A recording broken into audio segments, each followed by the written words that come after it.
ইসলামী ব্যাংককে ট্যাগ লাগিয়ে আপনারা নষ্ট করছেন। কদিন পর ইসলামী ব্যাংকে, তারপরে সেই আর কার আছে প্রতিষ্ঠান? এই প্রতিষ্ঠানগুলি যদি যারা করেছে তারা ভালো করেছে। কিসের কে কি জামাত করলো, কে বিএনপি করলো, হু কেয়ার্স? আমি স্বাস্থ্যসেবা পাচ্ছি কিনা ঠিকমতো সেটা দেখুন। এগুলি করে করে শেষ করবেন না দেশের উন্নয়নের পথকে, রোধ করে দিবেন না। অ্যাপ্রিসিয়েট করুন যারা ভালো কিছু করছে। যারা খারাপ করতে চায় তাদের মাজা ভেঙে দিন। কোনো একটা প্রতিষ্ঠানকে নষ্ট করতে যারা চাইবে, প্রতিষ্ঠান, ব্যবসা, রাজনীতিকে বিভক্ত করুন, তবেই দেশ উন্নত হবে। পৃথিবীর আর কোথাও ব্যবসা আর রাজনীতিকে একসাথে করে না, কোথাও না, আপনি দেখাতে পারবেন না। মাথা ব্যথার জন্য মাথা কেটে ফেলা কোনো সমাধান নয়। সম্প্রতি আদ্দিন হাসপাতালের 6 জন মৃত্যুর ঘটনাকে কেন্দ্র করে নেটিজেনরা এ ধরনের মন্তব্য করছেন। আদ্দিন হাসপাতাল বন্ধ করে দেওয়া হলো বা লাইসেন্স বাতিল করে দেওয়া হলো, এটি কি কোনো সমাধান?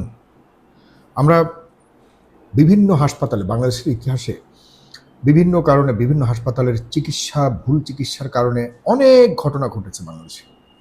এবং আমার মনে আছে ইউনাইটেড হসপিটাল, যেটির নাম পর্যন্ত এখন পরিবর্তন করেছে, নাম পরিবর্তন করে তারা আরেকটি নাম রেখেছে। কিন্তু এই ইউনাইটেড হসপিটালের বিরুদ্ধে বিভিন্ন সময় আওয়ামী লীগের আমলে, আওয়ামী লীগ শাসন আমলে অনেক ধরনের অভিযোগ উঠেছিল, ভয়ঙ্কর ভয়ঙ্কর অভিযোগ উঠেছিল। আমরা দেখিনি ইউনাইটেড হসপিটাল বন্ধ করতে। আমরা অনেক হাসপাতালের চিকিৎসা নিয়ে, যারা রোগীরা হাসপাতালে চিকিৎসা সেবা নিতে যায়, তার বিভিন্ন ধরনের মারামারি পর্যন্ত হয়েছে। এই পিজি হসপিটালে কত মারামারি হয়েছে, এখনো পর্যন্ত পিজি হসপিটালে দালালদের দৌরাত্ম নিয়ে কেউ কথা পর্যন্ত বলতে পারে না। সেখানে কোনো কিছু হলে, সেখানে অনিয়ম হলে, সেখানে অপচিকিৎসা হলে, সেখানে ভয়ঙ্কর কোনো কর্ম সাধন হলে কেউ কথা বলবার সাহস পর্যন্ত পায় না। সেখানে আমি একবার গিয়েছিলাম, ডাক্তাররা একরকম জিম্মি হয়ে থাকে, কেউ কথা বলার সাহস পায় না, কোনো ব্যবস্থা নিতে পারে না, সরকার পর্যন্ত জিম্মি হয়ে থাকে। কি এমন কারণ হলো, কি এমন উদ্দেশ্য, কি এমন লক্ষ্য, কি এমন ষড়যন্ত্র যে আদ্দিন হসপিটালটাকে বন্ধ করতেই হবে? মাননীয় স্বাস্থ্যমন্ত্রী, আপনি দুদিন আগে কিন্তু ইঙ্গিত দিয়েছেন যে যদি তারা ঠিকমতো আপনার জবাব দিতে না পারে তাহলে আপনি বন্ধ করে দেবেন। আপনি পর্যায়ে কেন এই ধরনের সিদ্ধান্ত নিতে হবে? আপনি পর্যায়ে কেন এই ধরনের ইঙ্গিতও দিতে হবে? আমি কোনো ষড়যন্ত্র তত্ত্ব খুঁজতে চাই না। আমি মাননীয় স্বাস্থ্যমন্ত্রীকে অনেক পছন্দ করি, আমার সাথে খুবই ভালো সম্পর্ক, আমার সাথে চমৎকার যোগাযোগ রয়েছে। তিনি চমৎকার একজন মানুষ, বহুবার নির্বাচিত সংসদ সদস্য, একজন সম্মানিত বীর মুক্তিযোদ্ধা, সব কিছু মিলিয়ে চমৎকার একজন মানুষ। কিন্তু আমার কাছে মনে হয়েছে এই বিষয়টি নিয়ে মাননীয় সংসদ সদস্য জনাব স্বাস্থ্যমন্ত্রী বকুল সাহেব, আপনি কোনো না কোনোভাবে, সাখাওয়াত হোসেন বকুল সাহেব, আপনি কোনো না কোনোভাবে হয়তো মিসগাইডেড হয়েছেন। অনেকেই বলে যে মাথায় ব্যথা হয়েছে তাই বলে কি মাথাটাকে কেটে দিতে হবে? এটা খুব স্বাভাবিক একটা কমন একটা প্রভাব আমাদের দেশে, কমন একটা প্রবাদ। কিন্তু আমার কাছে যেটা মনে হয়েছে যে আপনি কোথাও ব্যথা হয়েছে শরীরের, পুরো শরীরটাকে আপনি একদম সম্পূর্ণ বিচ্ছিন্ন করে দিলেন। কারণ এই আদ্দিন হসপিটালের শুধুমাত্র আদ্দিন হসপিটালটা নয়, এখানে হাজারো মানুষ জড়িত। আপনি গিয়েছেন কিনা জানি না, আপনি ডেফিনেটলি ভ্রমণ করতে গেছেন অথবা আপনি সেখানে মনিটর করতে গিয়েছেন, কিন্তু একজন সাধারণ চিকিৎসা সেবা প্রার্থী হিসেবে কখনো গিয়েছিলেন কিনা জনাব সাখাওয়াত হোসেন বকুল আমি জানি না। তবে আমি গিয়েছিলাম, অন্য একজন রোগীকে সাথে করে নিয়ে গেছিলাম, সেটা আজ থেকে 2007-8-এর দিকে। আমি যে বিষয়গুলি লক্ষ্য করেছিলাম, এরপর আর যাইনি, কিন্তু আমার কাছে মনে হয়েছে সম্পূর্ণ একদম ভিন্ন একটি আয়োজন সেখানে, অন্যান্য তথাকথিত হসপিটালের মতো নয়। এত কম খরচে, এত কি বলা যায় এটাকে, পরিচ্ছন্ন পরিবেশ, এত শান্ত পরিবেশ, এত ছায়া, এত সবুজ, সব কিছু মিলিয়ে এত বড় একটা দামি জায়গার মধ্যে সামান্য টাকার আয়োজনে এত চমৎকার চিকিৎসা ব্যবস্থা আর কোথাও আছে কিনা আমি জানি না। বাংলাদেশে বিনা চিকিৎসার হসপিটালও রয়েছে, কিন্তু সেখানে সেসব হসপিটালে কতটা মানসম্মত চিকিৎসা দিতে পারে সেটি একটা বড় প্রশ্ন। আদ্দিন হসপিটাল সরকারি হসপিটাল নয়। আদ্দিন হসপিটাল 1980 সালে আদ্দিনের যিনি তৈরি করেছিলেন সেই জনাব আকিজউদ্দিন, যিনি আকিজ গ্রুপের মালিক ছিলেন, 1980 সালে তিনি ফাউন্ডেশন করেছিলেন, যদিও এই আদ্দিন হসপিটাল শুরু হয় 1997 সালে। আপনার সবাই একটু ইনফরমেশন জানতে হবে, আদ্দিন হসপিটাল কোনো দলীয় প্রতিষ্ঠান নয়। দলীয় প্রতিষ্ঠান বলে বলে কেন বড় বড় প্রতিষ্ঠানগুলিকে টার্গেট করা হচ্ছে? আমি এইসব কথা বললে আমাকেও আপনারা অনেকে বলবেন, হ্যাঁ জামাতে ইসলামের দালাল এই সেই। আমার কিচ্ছু যায় আসে না। ভালো প্রতিষ্ঠানগুলি যদি কোনো দল করে থাকে, আই অ্যাপ্রিসিয়েট। আপনারা করেছেন, যারা এখন কমেন্ট করবেন, আপনারা কোন প্রতিষ্ঠান করেছেন? একটা প্রতিষ্ঠানের নাম বলুন যে প্রতিষ্ঠানগুলি আমাদের দেশের মানুষকে সেবা দিচ্ছে। আপনি কি করেছেন বলুন, যিনি কমেন্ট করছেন।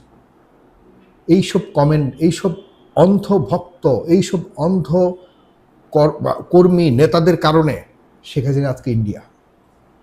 শেখ হাসিনা পুরো প্যাকেজ নিয়ে দিন দুপুরে ভাগতে হয়েছে। যা করবে আমার নেতা তাই সঠিক, আমার দলই সঠিক, আমার সরকারই সঠিক, এগুলি বলে বলে দেশের 12টা বাজিয়ে শেখ হাসিনা এখন ভারতে পলাতক। আমরা সরাসরি সমালোচনা করেছি যে শেখ হাসিনা ভুল করছে, এগুলিকে শুধরাতে হবে।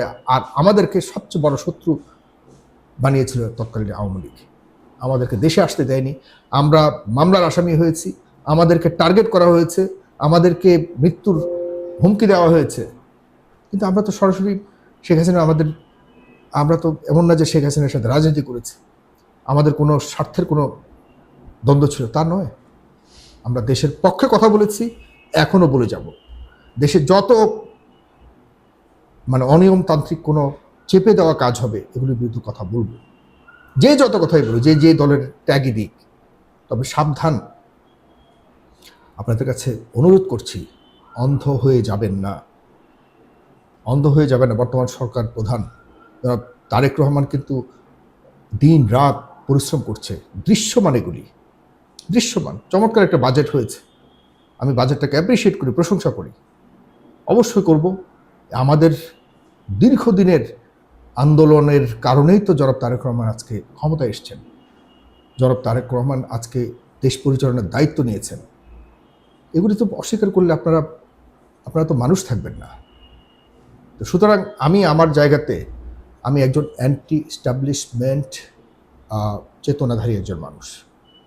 আমি বিশাল কোনো মানুষ নই। ব্যক্তিগতভাবে আমি যেই সরকার যে ভুল কাজগুলি করবে, এগুলির বিরোধিতা করাটাই আমার কাছে ভালো লাগে। যে কারণে আমি আজ পর্যন্ত এই সরকার আসার পর তো কোনো এমপি মন্ত্রী এসে কারো কাছে গিয়ে ধর্ণা ধরার মতো কোনো কাজও করি না, আমার এটা প্রয়োজনও নেই।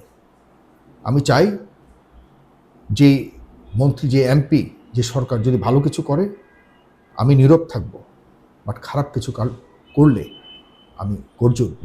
এটা হলো আমার ক্যারেক্টার।